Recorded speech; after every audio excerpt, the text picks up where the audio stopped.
திமுக முன்னாள் அமைச்சர் ஐ. பெரியசாமியின் குடும்பத்தினர் உட்பட 2000க்கும் மேற்பட்டோர் அக்கட்சியிலிருந்து விலகி முதலமைச்சர் செல்வி ஜெயலலிதா தலைமையிலான அஇஅதிமுகவில் தங்களை இணைத்துக் கொண்டனர். முந்தைய மைனாரிட்டி திமுக ஆட்சியில் வருவாய்த்துறை அமைச்சராக இருந்த திண்டுக்கல் ஐ. பெரியசாமி அக்கட்சி தலைமைக்கு நிர்பந்தம் கொடுத்து தனது மகன் ஐ. செந்தில்குமார் உள்ளிட்ட பலரை திண்டுக்கல் மாவட்டத்தின் பல்வேறு தொகுதிகளில் வேட்பாளராக நிறுத்தியுள்ளார்.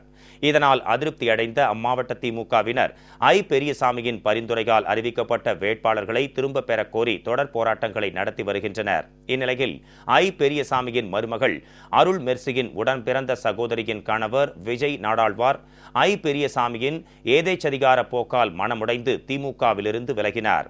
பின்னர் தனது ஆதரவாளர்கள் 2000 பேருடன் பழனி தொகுதி அஇஅதிமுக வேட்பாளர் திரு குமாரசாமி முன்னிலையில் கழகத்தில் இணைந்தார். திமுக முன்னாள் அமைச்சரின் உறவினர் 2000 பேருடன் அஇஅதிமுகவில் இணைந்துள்ளது திண்டுக்கல் மாவட்ட திமுகவினரை கடும் அதிர்ச்சிக்கு உள்ளாக்கியுள்ளது.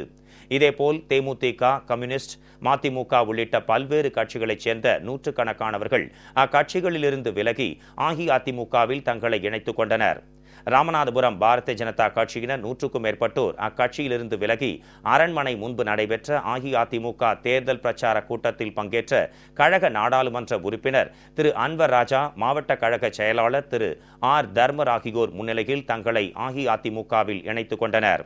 தேனி மாவட்டம் ஆண்டிப்பட்டி மதிமுக பேரூர் கழக செயலாளர் சந்திரன் தலைமையில் 100க்கும் மேற்பட்டோரும், போடிநாயக்கனூரைச் சேர்ந்த நூற்றுக்கணக்கான திமுகவினரும் தத்தம் கட்சிகளிலிருந்து விலகி அஇஅதிமுகவில் தங்களை இணைத்துக் கொண்டனர். இதேபோல் விடுதலை சிறுத்தைகள் கட்சியிலிருந்து விலகிய தேனி மாவட்ட துணை செயலாளர் நாகம்மாள் தலைமையிலான அக்கட்சி நிர்வாகிகளும் பெரியகுளம் தொகுதி கழக வேட்பாளர் திரு கதிர்காமு முன்னிலையில் அஇஅதிமுகவில் தங்களை இணைத்துக் கொண்டனர்.